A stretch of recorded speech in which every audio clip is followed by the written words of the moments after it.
నమస్తే welcome to Shri private news. ముందుగా headlines.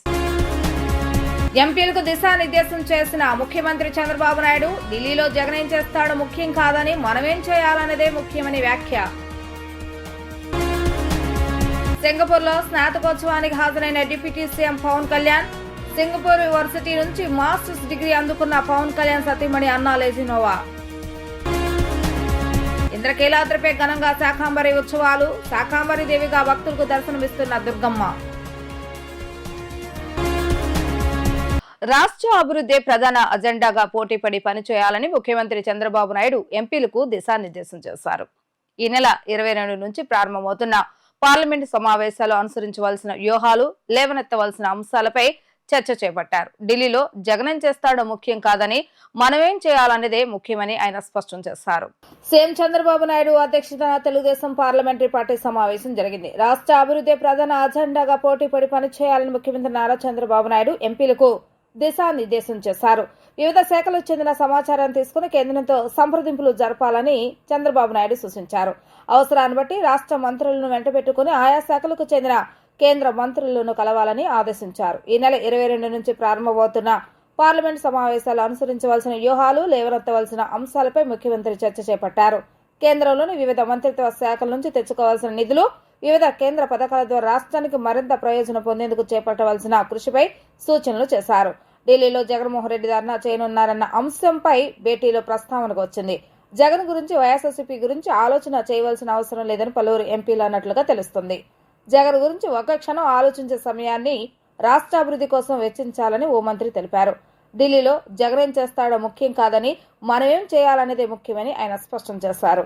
AP ఉప ముఖ్యమంత్రి జనసేనాని పవన్ కళ్యాణ్ భార్య అన్నా లెజినోవా సింగపూర్ జాతీయ విశ్వవిద్యాలయం నుంచి ఎంఏ పట్టా అందుకున్నారు. ఆగ్నేషియా దేశాల కళలు, సామాజిక విజ్ఞానం సబ్జెక్టులో ఆమె మాస్టర్స్ డిగ్రీ పూర్తి చేశారు. అన్నా లెజినోవాకు ఇది 2వ మాస్టర్స్ డిగ్రీ. సింగపూర్ యూనివర్సిటీలో నిర్వహించిన స్నాతకోత్సవానికి భార్య అన్నాతో పాటు పవన్ కళ్యాణ్ కూడా హాజరయ్యారు. మాస్టర్స్ పట్టా పొందినందుకు పవన్ ఆనందాన్ని వెలిబుచ్చారు. 2వ మాస్టర్స్ డిగ్రీ అందుకున్న భార్యకు అభినందనలు తెలిపారు. అన్నా లెజినోవా గతంలో రష్యాలోని సెయింట్ పీటర్స్బర్గ్ స్టేట్ యూనివర్సిటీ నుంచి గ్రాడ్యుయేషన్ పూర్తి చేశారు.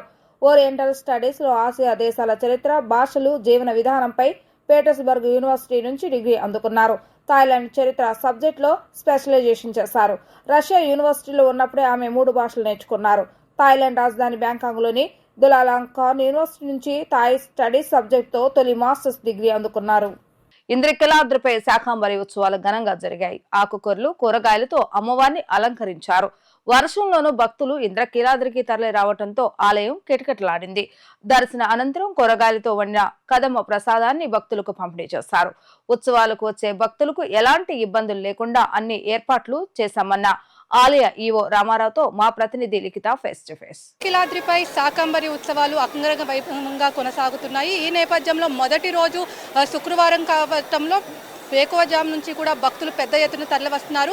ఆదివారం కూడా ఎలాంటి ఏర్పాట్లు చేశారు, అదేవిధంగా అమ్మవారు శ్రీ శాకాంబరి దేవిగా భక్తులకు దర్శనమిస్తున్న నేపథ్యంలో ఉదయం వేకువజాము నుంచి కూడా వర్షం సైతం లెక్క చేయకుండా కూడా భక్తులు పెద్ద ఎత్తున తరలి వస్తున్న నేపథ్యంలో అసలు ఎలాంటి ఏర్పాట్లు చేశారో మనతో మాట్లాడటానికి ఆలయ ఈవో రామారావు ఉన్నారు. ఆయన అడిగి తెలుసుకుందాం. సార్ చెప్పండి, ఆదివారం రోజు శాకాంబరి దేవిగా భక్తులకు దర్శనమిస్తున్న నేపథ్యంలో భారీ ఎత్తున కూడా ఎంతమంది వస్తారని అంచనా వేస్తున్నారు, దానికి తగ్గ ఎలాంటి ఏర్పాట్లు చేస్తున్నారు? ఓం నమః శివాయ, శ్రీమాత్రే నమః. ఈ ఆషాఢ మాసంలో సార సమర్పణతో పాటు వారాహి నవరాత్రులు కూడా సుసంపన్నమైనటువంటి సందర్భంలో శాకంభరి ఉత్సవాలు వచ్చాయి. ఈ త్రయోదశి, చతుర్దశి, పౌర్ణిమ ఈ 3 రోజులు శాకంభరి ఉత్సవాలుగా నిర్వహించుకోవడం ఆలయ సాంప్రదాయం. ఇది శాస్త్రోక్తం కూడా. ఇలా శాస్త్ర ప్రకారంగా జరగాల్సినటువంటి శాకంబరి ఉత్సవాలను దేవస్థానం ప్రారంభించింది. అయితే విశేషం ఏమిటంటే ఈ ఇన్ని ఫలాలను శాకంబరిగా అమ్మవారిని అలంకరించడానికి కావలసినటువంటి కూరగాయలను, ఆకుకూరలను అన్నింటినీ కూడా దాతలు విరాళంగా ఇవ్వడం ఒక విశేషం. స్వచ్ఛందంగా ముందుకొచ్చి వాళ్ళు దాదాపు 35 టన్నుల వెజిటబుల్స్ను మనకు అందించారు. ఇదొక విశేషం. అలాగే వీటన్నింటినీ అలంకరించడానికి కూడా, వీటన్నింటినీ హారాలుగా కుట్టడానికి, తయారు చేయడానికి కూడా వందలాది మంది కార్యకర్తలు, భవానీలు, అమ్మవారి యొక్క సేవకులుగా వాలంటీర్స్ ముందుకొచ్చారు. ఇలా వీళ్ళ సహాయంతో ఈ కార్యక్రమం నడుస్తోంది. కాకపోతే శాకంబరీదేవి అమ్మవారి యొక్క ఒక విశేషమైనటువంటి ఉత్సవం ఇక్కడ. ఎందుకు విశేషం అంటే ఈ ఎన్నో ప్రకృతిలో సృష్టించబడ్డ ఈ ఫలాలన్నీ అమ్మవారి చేత సృష్టించబడ్డాయని ప్రకృతి మాత జగన్మాత అమ్మలగన్నయ్యమ్మ తన యొక్క బిడ్డల కోసం వారి యొక్క సంరక్షణ కోసం ఆరోగ్య నిమిత్తం ఎన్ని రకాలైనటువంటి శాఖలను తయారు చేశారు.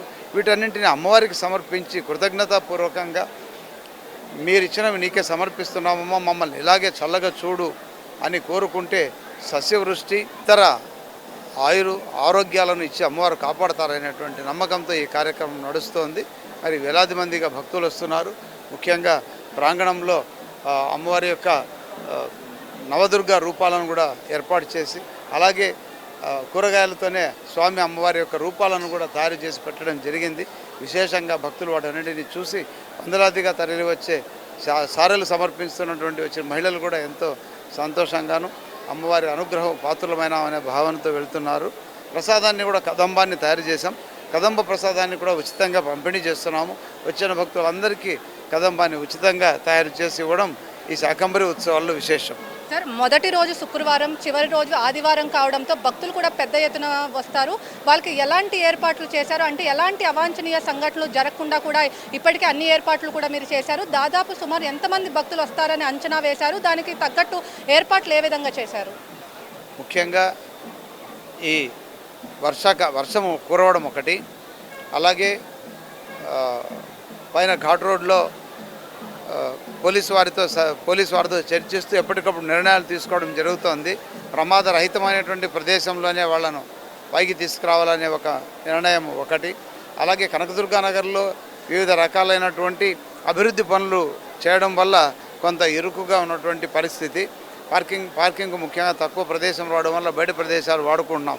ఇన్నిటి మధ్య భక్తులు చాలా సహకరిస్తూ సంయమనంతో ముఖ్యంగా మెట్ల మార్గాన్ని బాగా వినియోగించుకుంటున్నారు. అతి పురాతనమైనటువంటి మెట్ల మార్గం. ఇక్కడ తొలిమెట్టు అనేటువంటి ఒక మెట్ల మార్గం ఉంది. పూజలు చేసుకుంటూ వస్తారు ఆ మెట్లకు. అలాగే దేవస్థానం యొక్క మహామంటపం ఆనుకుని ఉన్నటువంటి మెట్ల మార్గం, ఆ ర్యాంప్ మార్గం అంటాము, అదొకటి. అదే కాకుండా జమ్మిదొడ్డికి సమీపంలో ఇంకొక మెట్ల మార్గం ఉంది. చాలా సునాయాసంగాను శీఘ్రంగాను చేరే మార్గం. ఇలా అన్ని మార్గాలను ఉపయోగించుకుంటూ చేరుతున్నారు.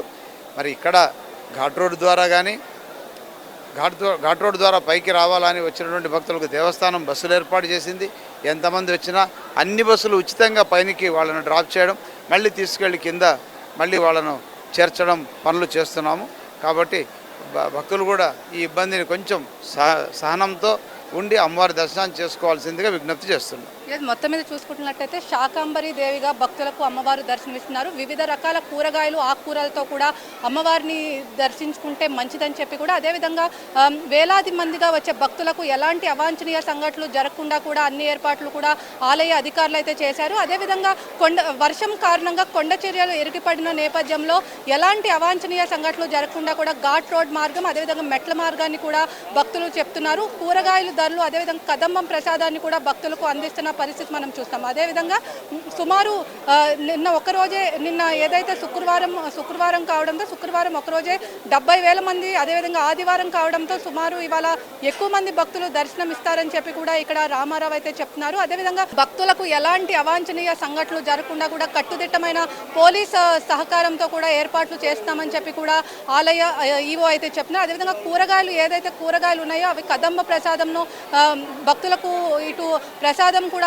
వితరణ చేస్తామని చెప్పి కూడా ఇక్కడ చెప్తున్న పరిస్థితి. ఇది ఇక్కడ పరిస్థితి. వీడియో జర్నలిస్ట్ అఖిల్తో లిఖిత, వి డిజిటల్ న్యూస్, ఇంద్రకీలాద్రి నుంచి. రాష్ట్రాన్ని ఆర్థికంగా గట్టెక్కించాలంటే కేంద్రం సహాయం అవసరమని కేంద్ర మంత్రి రామ్మోహన్ నాయుడు అన్నారు. ఎంపీలకు కొన్ని శాఖలు కేటాయించారని తెలిపారు.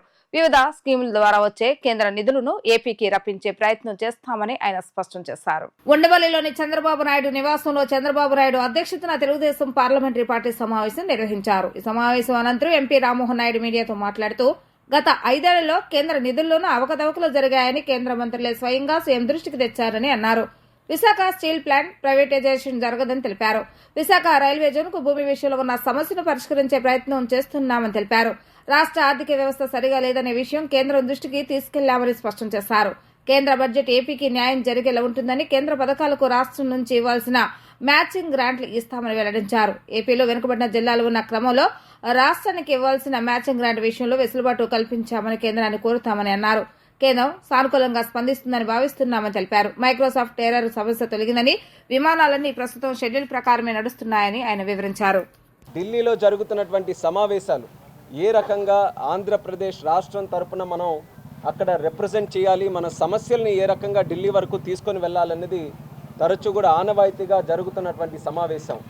మరి వస్తున్నటువంటి సమావేశాల్లో బడ్జెట్ తాలూకా సమావేశాలు కాబట్టి చాలా స్కీమ్స్ ద్వారా నిధులు ఇందులో కేటాయించబడతాయి కాబట్టి దాన్ని ఒక ఇండికేషన్గా తీసుకొని అన్ని శాఖల నుంచి కూడా ఆంధ్రప్రదేశ్ రాష్ట్రానికి, మన ప్రాంతానికి నిధులు తీసుకొని వచ్చే విధంగా కొన్ని సూచనలు సలహాలు కూడా చంద్రబాబు నాయుడు గారు మాకు ఇవ్వడం జరిగింది.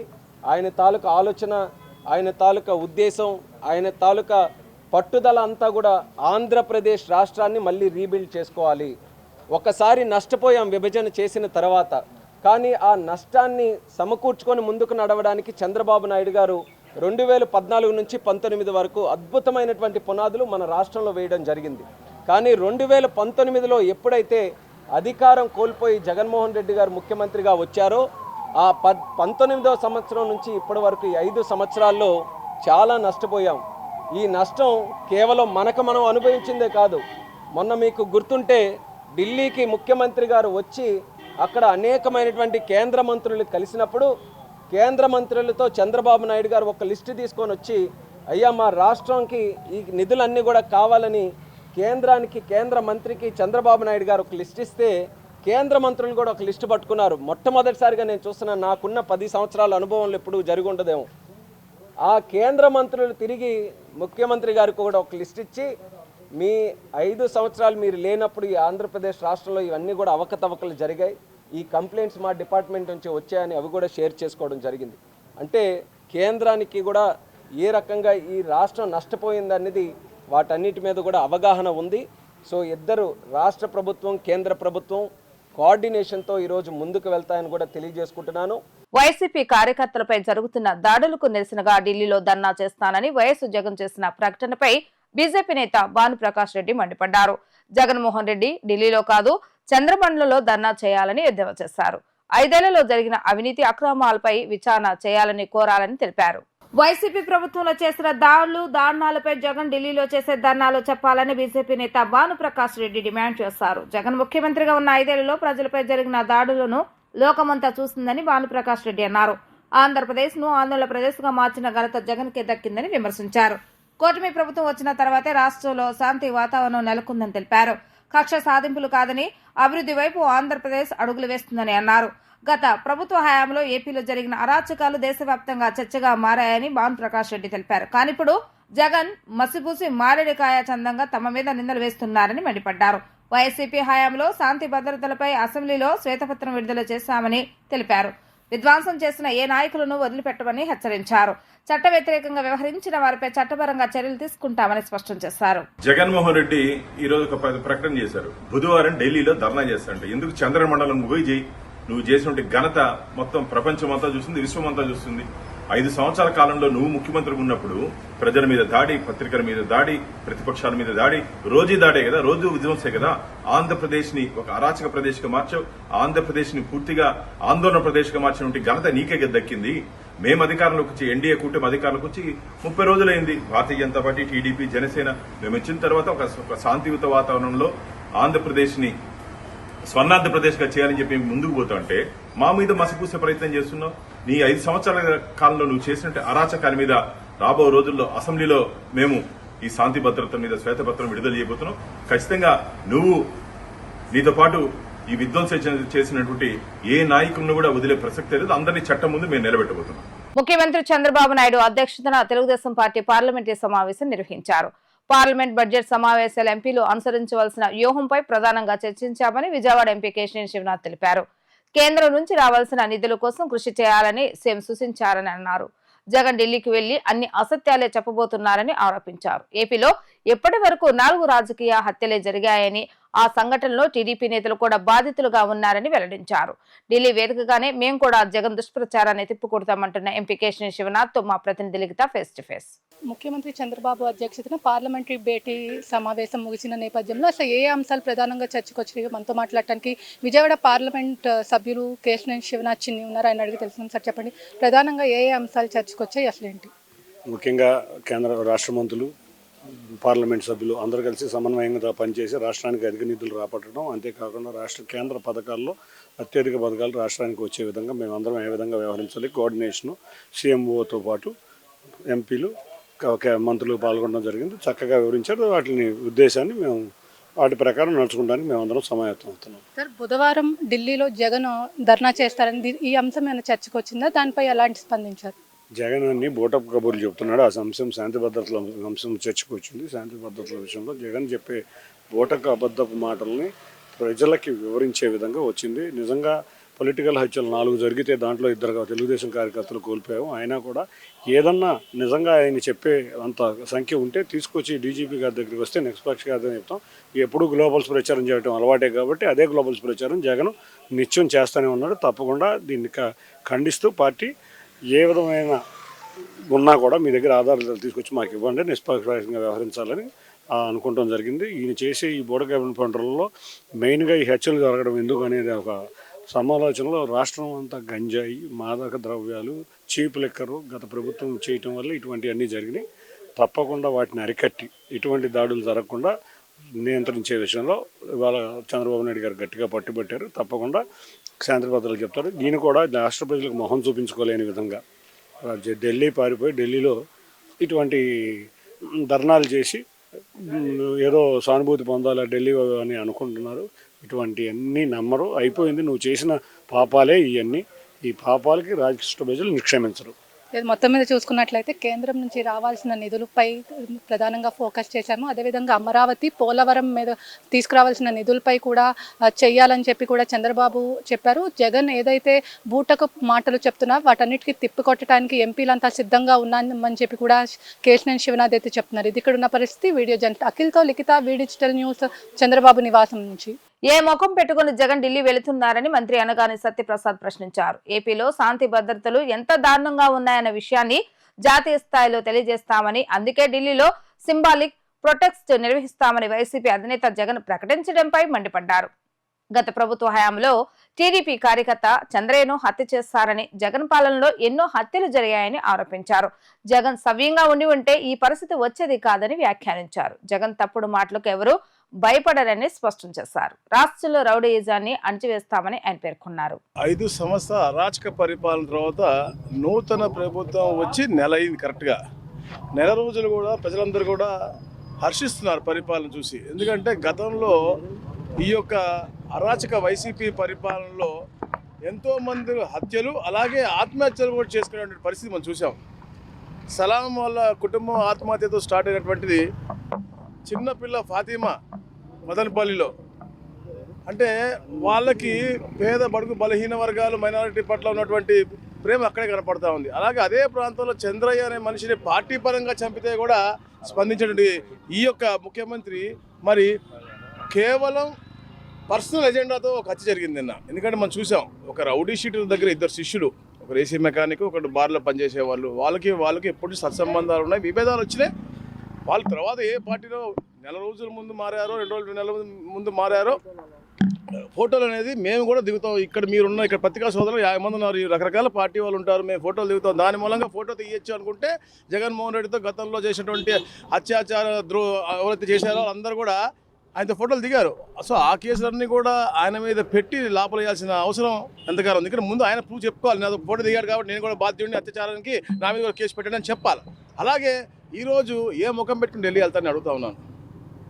గత 5 సంవత్సరాల్లో ఇన్ని అరాచకాలు చేసుకుని ఎప్పుడు కూడా తెలుగుదేశం పార్టీ పోరాటం చేస్తూ ఉంటే హేళన చేసి నిండు అసెంబ్లీలో కూడా పెద్ద మనిషిని అగౌరవపరిచే విధంగా నువ్వు చక్కగా ఉండుంటే, పెద్ద మనిషిని గౌరవ మాజీ ముఖ్యమంత్రిగా అప్పుడుండి అపోజిషన్ పార్టీ లీడర్గా ఉన్న వ్యక్తిని చచ్చిపోతే బెటర్ బతుకుంటాం ఎందుకు అసెంబ్లీలో అన్నట్టుగా మాట్లాడినప్పుడు నీ అసెంబ్లీలో నీ ఎమ్మెల్యేలు చక్కగా పెట్టుంటే ఈరోజు నీకు దౌర్భాగ్యం వచ్చేది కాదు, 11 సీట్లు వచ్చేవి కావు.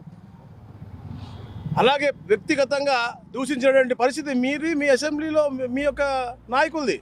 అలాగే మా శాసనసభ్యుల మీద చేయి చేసుకుని దళిత శాసనసభ్యులు స్వామి మీద అవ్వచ్చు మమ్మల్ని మీద చేయి చేసుకుని మీ యొక్క సంస్కృతి తెలియజేశారు. అది మీ సంస్కృతి. కానీ ఒక సుపరిపాలన ఇవ్వాలని చెప్పే లక్ష్యంతో ఏదో మాట ఇచ్చామో ఈ ఆంధ్రప్రదేశ్ని ఒక సస్యశ్యామలమైన ప్రాంతంగా చేయాలని లక్ష్యంతో పనిచేస్తా ఉన్నారు. ఈ నెల రోజుల్లో ఢిల్లీకి చంద్రబాబు నాయుడు 2 సార్లు ఎందుకు వెళ్ళారు? ఈ రాష్ట్ర అభివృద్ధి కోసం.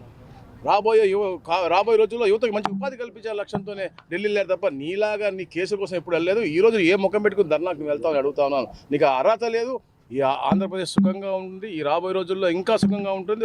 ఒక మంచి వాతావరణంలో ఒక సుభిక్షమైన ప్రాంతంగా ఈ రాష్ట్రం ముందుకు పోతుంది. అందరూ కూడా ఈ రాష్ట్రం వైపు చూస్తున్నారు. మొదటి స్థానానికి ఎలా రాబోతుందో కూడా చూస్తూ ఉన్నారు. కాబట్టి ఇవన్నీ నాటకాలు మానేసి కామ్గా వచ్చి అసెంబ్లీకి వచ్చి నీకేమన్నా ఒక మంచి పాజిటివ్ మోడ్లో రాష్ట్రానికి ముందు తీసుకెళ్లే విధి విధానాల్లో పాల్గొనాలదలుచుకుంటే తప్పకుండా రండి తప్ప ఇలాంటి తప్పుడు మాటలు పిచ్చి కూతలకి ఎవరు కూడా భయపడరు. విజయవాడలోని 125 అడుగుల డాక్టర్ బిఆర్ అంబేద్కర్ సామాజిక న్యాయ మహాశిల్ప సందర్శనకు వచ్చే వారికి పర్యాటక ముద్రానుభూతి మిగిల్చేలా ఏర్పాట్లు చేయడం జరిగిందని, ఇదే విధంగా మరిన్ని సౌకర్యాలతో ఎలాంటి లోటుపాట్లు లేకుండా చూడాలని జిల్లా కలెక్టర్ డాక్టర్ సృజన అధికారులకు సూచించారు. డాక్టర్ బిఆర్ అంబేద్కర్ సామాజిక న్యాయ మహాశిల్పం స్మృతివనాన్ని కలెక్టర్ సృజన సందర్శించారు. అనంతరం ప్రాంగణంలోని విహార మినీ థియేటర్లో కలెక్టర్ అధ్యక్షతన స్టీరింగ్ కమిటీ సమావేశం జరిగింది. హరిత ప్రాంతం, ఫౌంటైన్లు, ఆర్వో ప్లాంట్ నిర్వహణ, వాహనాల పార్కింగ్ ప్రాంత విస్తీరణ, భద్రత తదితర అంశాలపై సమావేశంలో చర్చించారు. ఈ సందర్భంగా కలెక్టర్ సృజన మాట్లాడుతూ డాక్టర్ బిఆర్ అంబేద్కర్ సామాజిక న్యాయ మహాశిల్పం, మ్యూజికల్, ఫౌంటైన్, కుడ్య చిత్రాలు, అంబేద్కర్ చైతన్య ఎక్స్పీరియన్స్ సెంటర్ తదితర సందర్శనకు దేశంలోని వివిధ ప్రాంతాల నుంచి వచ్చే సందర్శకులకు పర్యటన గొప్ప అనుభవంగా మిగిల్చేలా ఏర్పాట్లు చేయడం జరిగిందని, ఇకపైన అధికారులు సమన్వయంతో వ్యవహరిస్తూ పటిష్ట పర్యవేక్షణతో సందర్శకులకు ఎలాంటి ఇబ్బంది లేకుండా చూడాలని సూచించారు. తాగునీరు, పారిశుద్ధ్యం, మరుగుదొడ్లు తదితరులపై ప్రత్యేకంగా దృష్టి సారించాలని అన్నారు. అభివృద్ధి చేసిన హరిత ప్రాంత అందం చెక్కు చెదరకుండా చూడాలని అన్నారు. ట్రాఫిక్ కు ఎటువంటి ఇబ్బంది లేకుండా చూడటంతో పాటు వాహనాల పార్కింగ్ విస్తీర్ణపైన దృష్టి సారించాలని అన్నారు. ఫౌంటైన్ల నిర్వహణకు గాను మున్సిపల్ వాటర్ కు ప్రత్యేక లైన్ ఏర్పాటు, 74 సీట్ల డాల్బీ ఆటమ్స్ విహార మినీ థియేటర్ను సందర్శనకు అందుబాటులో ఉంచడం, భద్రతా సిబ్బందికి సంబంధించి టెండర్ ప్రక్రియ తదితర అంశాలపైన సమావేశంలో చర్చించారు. ప్రతిష్టాత్మక ప్రాజెక్టుకు సంబంధించి స్టీరింగ్ కమిటీ ద్వారా ప్రభుత్వానికి నివేదించవలసిన అంశాలతో పాటు ప్రాజెక్టుకు సంబంధించిన మిగిలియున్న పనులపైన సమావేశంలో చర్చించారు. ఎంత విపత్తు వచ్చినా ప్రాణ ఆస్తి నష్టం జరగకుండా సమర్థవంతంగా ఎదుర్కోవాలంటూ ముఖ్యమంత్రి చంద్రబాబు నాయుడు ఇచ్చిన ఆదేశాల మేరకు పనిచేస్తామని మంత్రి నిమ్మల రామానాయుడు తెలిపారు. అధికారులు, సిబ్బంది క్షేత్రస్థాయిలో మకాం వేసి ఎప్పటికప్పుడు పరిస్థితిని సమీక్షించుకోవాలని సూచించారు. వరద బాధితులకు బియ్యం, నిత్యావసర సరుకులు, గ్యాస్ తదితరులకు కొరత లేకుండా రెవెన్యూ అధికారులు చూసుకోవాలని చెప్పారు. గత 2 రోజులుగా ఏపీలో ఎడతెరిపి లేకుండా వర్షాలు కురుస్తున్నాయి. ఈ నేపథ్యంలో అధికారులు పూర్తి స్థాయిలో అప్రమత్తమయ్యారు. భారీ వర్షాలపై రాష్ట్ర జలవనరుల శాఖ మంత్రి నిమ్మల రామానాయుడు మాట్లాడుతూ తీర ప్రాంతాలు, లోతట్టు ప్రాంతాల్లో తుఫాన్ రక్షిత భవనాలను సిద్ధం చేసుకోవాలని, అవసరమైన చోట బోట్లను ఏర్పాటు చేసుకోవాలని తెలిపారు. డయేరియా, విషజ్వరాలు, పాము కాటుకు సంబంధించిన మందులు రెడీగా ఉంచుకోవాలని చెప్పారు. మత్స్యకారులు చేపల వేటకు వెళ్లకుండా వారిని మత్స్యశాఖ అప్రమత్తం చేస్తుందని తెలిపారు. ఏటిగట్ల పటిష్టతకు ఇసుక బస్తాల వంటి వాటిని సిద్ధం చేసుకోవాలని ఆదేశించారు. ఏదైతే గత 2 రోజుల నుంచి కురుస్తున్నటువంటి వర్షాలతోటి ఎవరైతే ముంపు ప్రాంతాల్లో ఉన్నటువంటి ప్రజలకి వారి అవసరాలను తీర్చడానికి అవసరమైనటువంటి బియ్యం, నిత్యావసరాలు, కాయగూరలు, గ్యాసు ఇటువంటి సామాగ్రిని కూడా మరి సిద్ధంగా ఉంచుకోవాలని చెప్పేసి కూడా తెలియజెప్పడం జరిగింది. అదేవిధంగా ఏదైతే ఈ యొక్క తీర ప్రాంతాల్లో కానీ, ఏదైతే లోతట్టు ప్రాంతాల్లో కానీ ఈ తుఫాను రక్షిత భవనాలను కూడా సిద్ధం చేసుకోవాలని చెప్పేసి కూడా చెప్పడం జరిగింది. అదేవిధంగా ఏదైతే పర్టికులర్గా మెడికల్ క్యాంప్స్, అందులోనూ కూడా పాము కాటు, విషజ్వరాలు, డయేరియా వంటి అన్ని రకాలైనటువంటి ముఖ్యమైనటువంటి మందులతోటి అప్రమత్తంగా ఆ మెడికల్ క్యాంప్స్ని కూడా నిర్వహించాలని, 24 అవర్స్ కూడా అందుబాటులో ఉండేటువంటి విధంగా ఉండాలని కూడా మరి తెలియజెప్పడం జరిగింది. అదేవిధంగా ఎవరైతే మత్స్యకారులు ఎవరైతే ఉన్నారో వారి విలువైనటువంటి పడవలు కానీ, వలలు కానీ వాటి సామాగ్రిని అంతటినీ కూడా భద్రపరచుకోవడంతో పాటుగా మరి వేటకు వెళ్లకుండా మత్స్యకారులను కూడా అప్రమత్తం చేయడం జరిగిందనే విషయాన్ని కూడా ఈ సందర్భంగా తెలియజేసుకుంటూ, మరీ ముఖ్యంగా ఏదైతే ఈ యొక్క వరద ముంపు ప్రాంతాలు ఏవైతే ఉన్నాయో మరి అక్కడ నెలలు నిండినటువంటి గర్భిణీ స్త్రీలు ఎవరైతే ఉన్నారో, దీర్ఘకాలపు వ్యాధిగ్రస్తులు ఎవరైతే ఉన్నారో, బెడ్ రీడింగ్ పేషెంట్స్ ఎవరైతే ఉన్నారో అటువంటి వారిని అందరినీ కూడా ముందుగానే కొద్దిగా ఐడెంటిఫై చేసుకుని వాళ్ళు కూడా దగ్గరలో ఉన్నటువంటి ప్రభుత్వ ఆసుపత్రిలో చేర్చాలని చెప్పేసి వాళ్ళకు కూడా ఆదేశాలు ఇవ్వడం జరిగింది. అంటే ఈ రకంగా అనుకోనిటువంటి విధంగా ఏ ఇబ్బందులు వచ్చినప్పటికీ కూడా వాటిని సమర్థవంతంగా ఎదుర్కోవాలని ఏదైతే చంద్రబాబు నాయుడు గారి ఇచ్చిన ఆదేశాల ప్రకారం అటు క్షేత్రస్థాయిలో అధికారులందరూ కూడా పనిచేస్తూ ఉన్నారు. వారికి తోడుగా మాకు సంబంధించినటువంటి ప్రజాప్రతినిధులు కానీ అదేవిధంగా మన ఎన్డీఏ కూటమికి సంబంధించినటువంటి నాయకులు కార్యకర్తలు కూడా ఈ యొక్క అధికారులతో పాటుగా ఈ యొక్క సహాయ కార్యక్రమాల్లో కూడా మరి ఆ ప్రజల్ని అప్రమత్తం చేయడంలో కానీ సహకారం అందించాలని చెప్పేసి కూడా మీ ద్వారా కూడా అందరినీ కూడా కోరుతూ ఉన్నాం. వార్తలు ముగించే ముందు హెడ్లైన్స్ మరొకసారి. ఎంపీలకు దిశానిర్దేశం చేసిన ముఖ్యమంత్రి చంద్రబాబు నాయుడు, ఢిల్లీలో జగన్ ఏం చేస్తాడో ముఖ్యం కాదని మనమేం చేయాలన్నదే ముఖ్యమని వ్యాఖ్య. సింగపూర్లో స్నాతకోత్సవానికి హాజరైన deputy CM Pawan Kalyan, Singapore university నుంచి మాస్టర్స్ డిగ్రీ అందుకున్న పవన్ కళ్యాణ్ సతీమణి అన్నా లెజినోవా. ఇంద్రకీలాద్రిపై ఘనంగా శాకాంబరి ఉత్సవాలు, శాకాంబరి దేవిగా భక్తులకు దర్శనమిస్తున్న దుర్గమ్మ. ఇవి ఈ రోజు వార్తా విశేషాలు. మరల తిరిగి ప్రసారమయ్యే వార్తలు మళ్ళీ కలుద్దాం. అంతవరకు సెలవు, నమస్కారం.